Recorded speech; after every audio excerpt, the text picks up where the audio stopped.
Hi, my name is Meeta and I am talking to you from the Auroville Language Laboratory and its Tomatis Research Center here in Auroville in South India. We are about 10 kilometers north of Pondicherry and 150 kilometers south of Chennai. Very tropical, hot, wet and coastal region. So when people talk about climate change, everybody of course thinks about afforestation, which is of course by far the most important step the entire world needs to take to protect ourselves from climate change. And also people talk about environmental education and a whole bunch of other things. But one thing that doesn't get too many voice bites is energy used by buildings.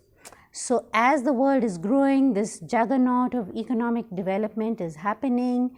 Tons of buildings are being built everywhere, and the problem is that as temperatures are rising the world over because of climate change, all of these buildings are being built based on air conditioning. A huge number of buildings everywhere, schools, colleges, universities, factories, of course houses, everybody, all the buildings that are being built are built in such a way that they are so hot inside, they are like ovens inside and they need air conditioning. So then the air conditioning increases the energy requirements of buildings, and in fact it's a huge factor in climate change, the use of ACs, because of the energy that they require, and that's another juggernaut. And in fact you have even things like green buildings. That's a huge effort to kind of make better buildings, but the vast majority of green buildings are again based on air conditioning. So that isn't very clever, and we need to go to the next step, and that is to be able to build without air conditioning and still have healthy buildings that one is comfortable in. And that is called passive cooling, and very few people are doing it, but we have done that for our project, and we have this fabulous building that we have built which is based on cooling without air conditioning. And as soon as we go inside the building in the summer, you can feel an immediate difference, and everybody feels that. In the height of summer, 42 degrees centigrade last year, we were perfectly fine in the building with occasionally switching on fans. So this is a huge example for all that we can actually build institutional buildings without air conditioning.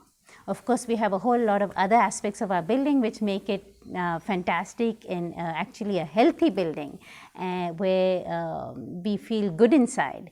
But the main USP of our building is its cooling system, which we need help to finish. We haven't been able to finish our cooling system. It's an amazing thing with towers and shafts, and we'll explain that in a bit. But the most important thing to know is even without the cooling system being finished, we consume less energy than even a 3-person household. So you can imagine what it would be like when we are able to finish, thanks to your help, we are able to finish our cooling system. It already is, but it will be even more an enormous example of building to construction to combat climate change. Sustainable building design. So one of the elements of sustainable building design is the orientation of the building. So here we have our north, south, east and west, and the whole building is designed to reduce heat from entering the building. We have less windows on the side which receives more sun. So all of this has to be studied in advance, and you can see this building is full of light. We have a ton of natural light in the building without having heat enter. In fact, just now where I'm standing, I'm getting a lovely cool breeze through the cross ventilation, even though it's really quite hot outside. Another important factor in this building is that our walls are actually built as load bearing walls. So in the foundation this kind of go like this, and so it reduces the amount of concrete and steel. In fact, we only have like 8 concrete columns in this entire building. Because all the weight of the building is taken on load bearing walls. Another thing of course that we did is rainwater harvesting. So all the rainwater is collected and we use it for the garden, and we also, the excess rainwater for the moment goes to the canyon, which allows us, which goes down to fill the village pond, who are neighbors just close by. And in the future we hope to try and do even more rainwater harvesting on the site itself. Another thing that we have done is wastewater recycling. All the wastewater in this building is recycled, and we have a wonderful system of recycling based on a vortex cleaning mechanism, and so we reuse all the water on our site. And once we got our system going, our water bills actually reduced enormously. In the future we hope to do even better. And of course we have a whole solar system. We just need a few more panels, maybe about 10 more panels to be 100% independent. Right now we are still on the grid, so just with another 10 panels we'll be independent. And in the future, the building is designed to have the world's first rooftop wind energy generator, and unfortunately this has not been able to. There have been lots of problems that the inventor had, but he was ready to even give us the material free if we could import it, if we could manage to pay the import and transportation cost. And our building engineering has been designed, so our future, when we are able to make our cafeteria, for which funds are needed as well, that entire cafeteria and all the things needed in it would have been served by the wind system. So maybe we'll find an alternative to that wind system, but anyhow it's actually built for that. And of course we have the traditional thing in Auroville is to have an ant channel of water around the building to prevent ants and other insects from entering the building, and of course we've used that technology as well. This building is completely accessible by people on wheelchairs. Even the upstairs, we have actually built this staircase with the idea of having a personal stair climber. So if some wonderful person or group of wonderful people wants to sponsor the stair climber, we would be so grateful. But the actual staircase is designed for a personal stair climber.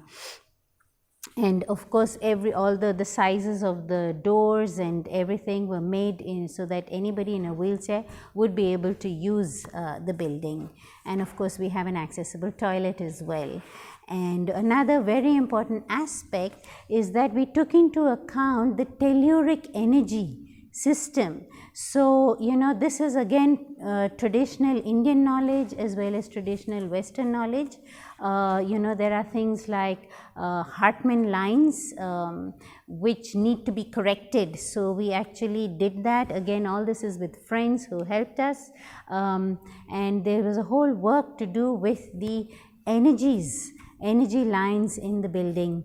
And our architect even changed the building plans when our energy consultant, and this is a different kind of energy, when our telluric energy consultant gave suggestions, all of that was incorporated in the building design. Vastu.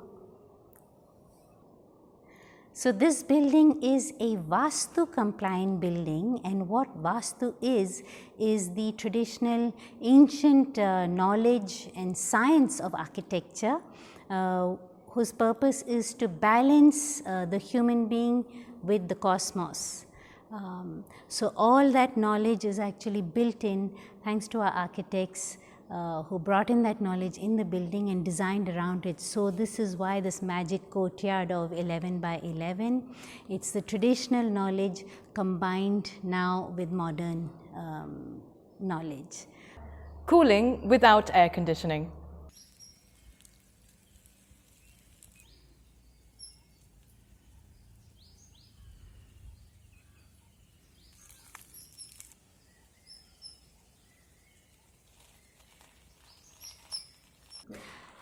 So our architects Panika and Abhikram from Ahmedabad, Gujarat came out with a fabulous design, very simple.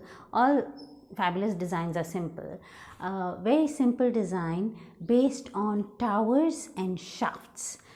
So you just saw the towers just before, and the towers are at the end of each corridor has a tower. So we have 3 cooling towers. These towers will be built in lime, and they have a whole system inside.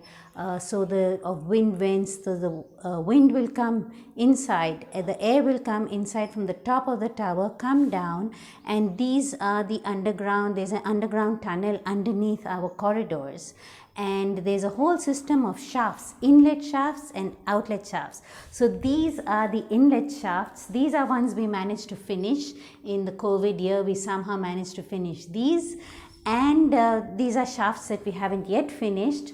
We have a bunch of shafts to finish on the ground floor in terms of inlet shafts. So every single room in this building has inlet shafts to let the cool air in, and outlet shafts through which the hot air will rise and go out.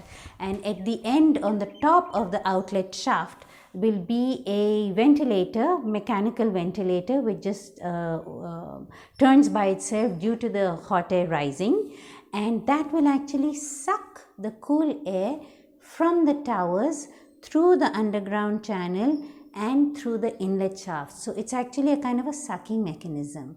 And also our roof, the courtyard, we have a very big courtyard. It's actually a magic courtyard, 11 by 11. And on top of it is a metal roof with same concept that the hot air will rise and it will go out of the building. So the whole thing is based on air movement, which will cool the building. So here are the inlet shafts for this room, and as we go that side, you can see the space for the outlet shafts, which we haven't built. We haven't built a single outlet shaft yet, and that's what we hope to do to be able to complete the system. Lime. So one of the wonderful things about our building, and another of its USPs, is that it is a lime building. It's made with lime mortar as well as lime plaster. So it's not made with cement. Even though we do have 3 RCC slabs, the whole structure is made with lime. So the bricks are put together with lime mortar, and the finishing is in lime plaster. And the lime is what keeps the building cool. In fact, even without our cooling system being finished, it's thanks to the lime, and lime helps get the humidity out from the building to the outside, and the building breathes. So when you're inside the building, you don't feel the same way as you do kind of closed in a cement structure. When you're sensitive, you can really feel how the building breathes, and that's thanks to the lime.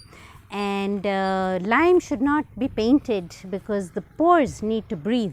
So, but what you can do to finish the lime is to use what's called lime wash, and it took us a while before we found the secret of that. And there's something called a kadukai nut, and it's a special tree that's called the kadukai tree, and the nut from that we use to ferment with the lime, and it becomes a lime wash, and so that it will adhere to the lime without any chemical kind of Fevicol or any kind of chemical adhesive.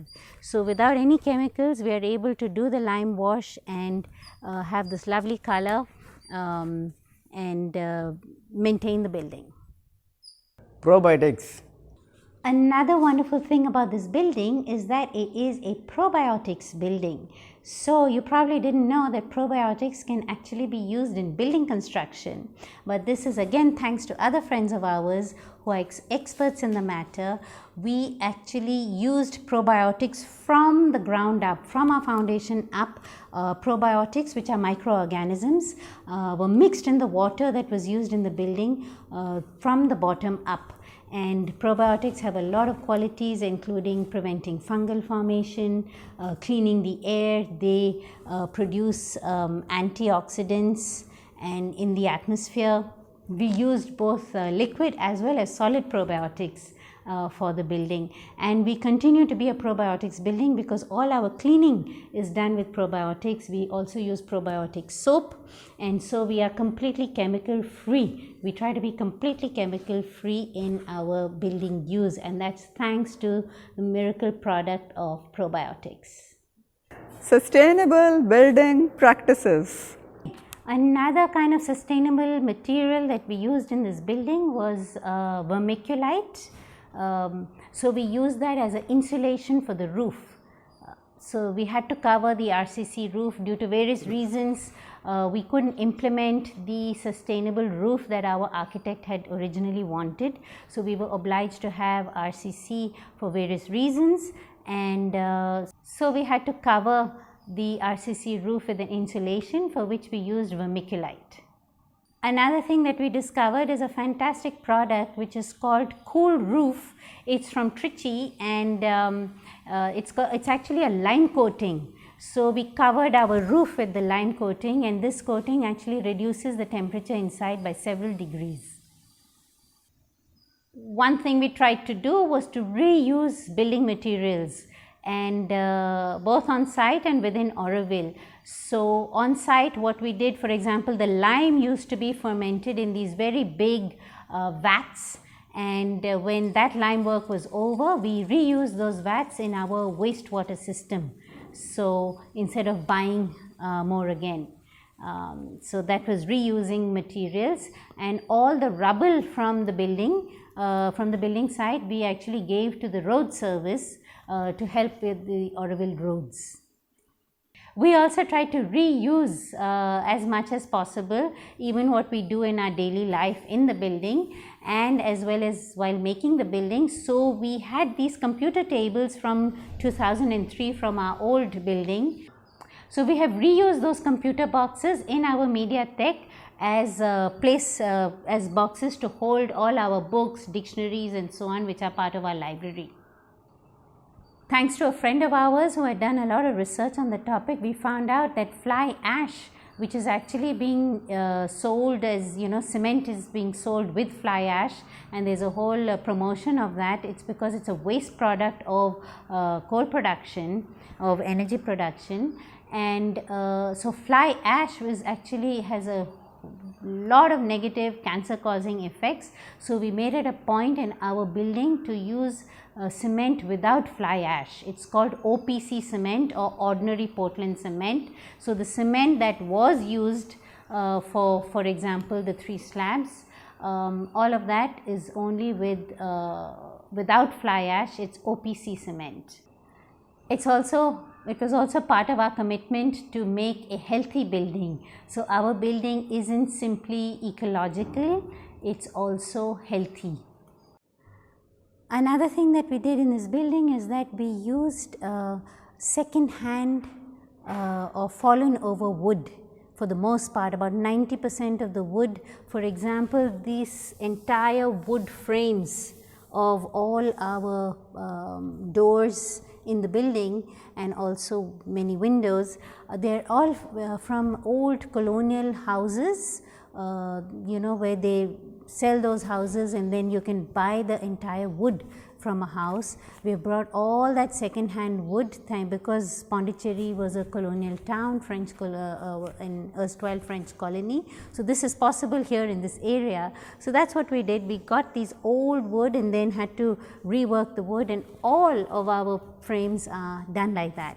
It's all second-hand wood. And then also we had a cyclone here several years ago, so there was a bunch of wood that had fallen over, so we call it cyclone wood, and that's the majority of the wood that we used in this building. And just towards the very end, Auroville itself has run out of that wood, and we had to just get some wood from some new trees, but for the most part it's all second hand and fallen over wood. Another thing that we did was to use Kadapa stone. This is a stone that is quite common in these parts, and it's not too far from here, and so it's a kind of a rocky surface, and rather than using tiles We have used tiles in our toilets and so on, but here all for these large spaces of corridors we have used Kadapa stone, and of course we have mixed it with cement oxide in these lovely colors that Tapas, the co-director of the language lab, actually she is the one who has given us this beautiful building in this way. So she worked with the masons to give us these lovely spaces, so even our corridors are lovely to walk in. So before we found the secret of the lime wash, we did feel the need to cover some of the surfaces, some of the lime surfaces with paint, and so we did a lot of research and found these eco paints, which we have used in all the places that we have found. We have tried to use low VOC paints and eco paints as they call them. So you will see everywhere, that is what we tried to do. In fact, the paint company where these paints are manufactured actually has a completely zero waste facility and complete recycling of water and so on. So part of our mission to build and live consciously in our building is that we drink dynamized drinking water. So this is really a big thing in Auroville. Everybody drinks dynamized drinking water. The water is dynamized in order to raise its energy level. So it's part of becoming healthier, strengthening our immune system and so on. So this is our water corner, and in fact we have a dynamized drinking water machine, which thanks to a wonderful Aurovillian who found the funds for it way back in 2004 when we were in our old building. You know, we have got a donation of this water system, and in fact we have simply restored it, we have repaired it and got it functional again, and we get the water tested every month, and we have absolute zero results, zero coliforms and so on, and in fact the system is working perfectly fine.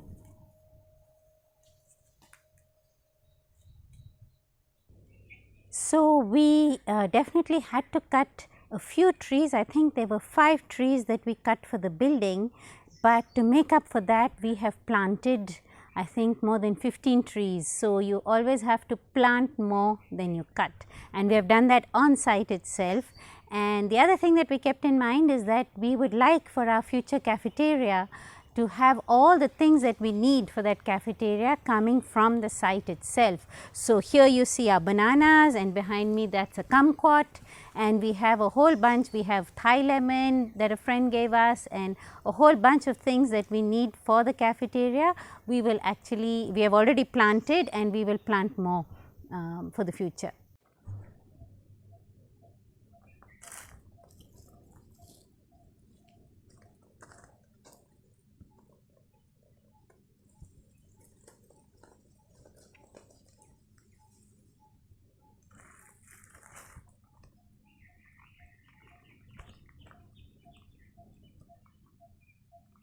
So here you can see this is the northeast corner, and you can see all the trees that we have planted, trees and bushes.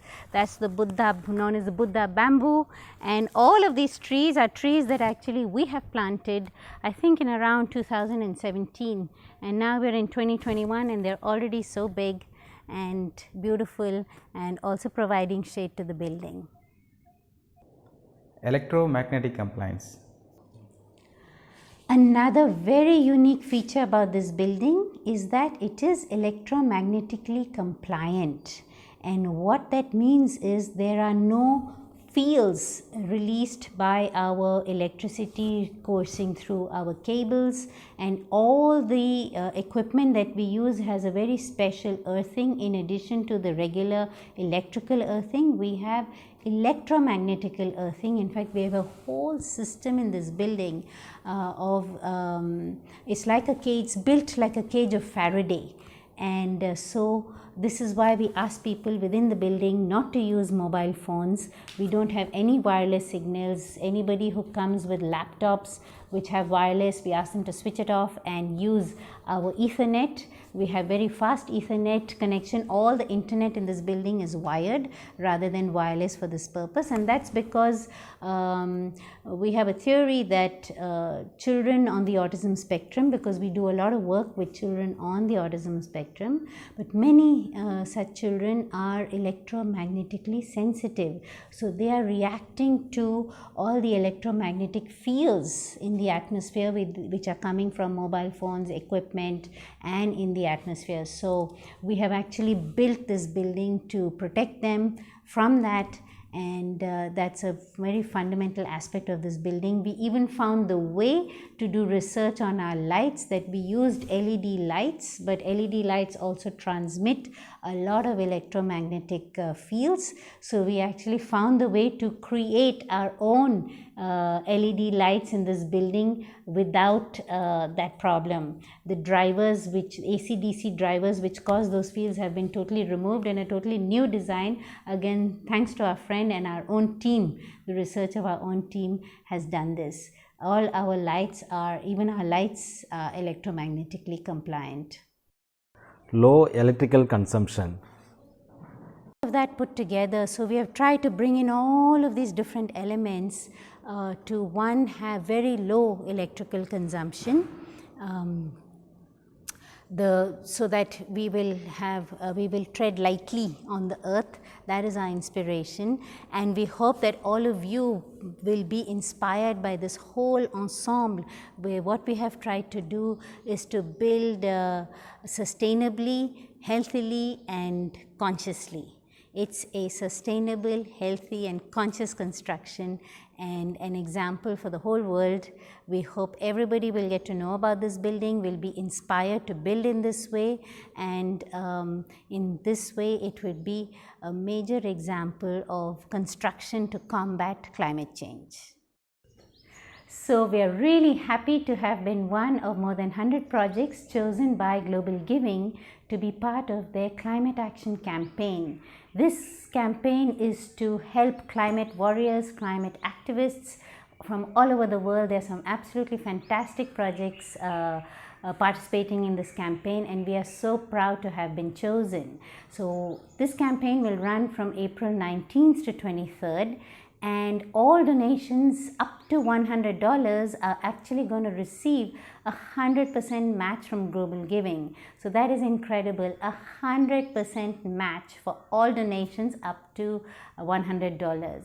So here's an invitation to all of you to be part of our crowd, to give to this marvelous project and help us become a global example of construction to combat climate change. Let's do it.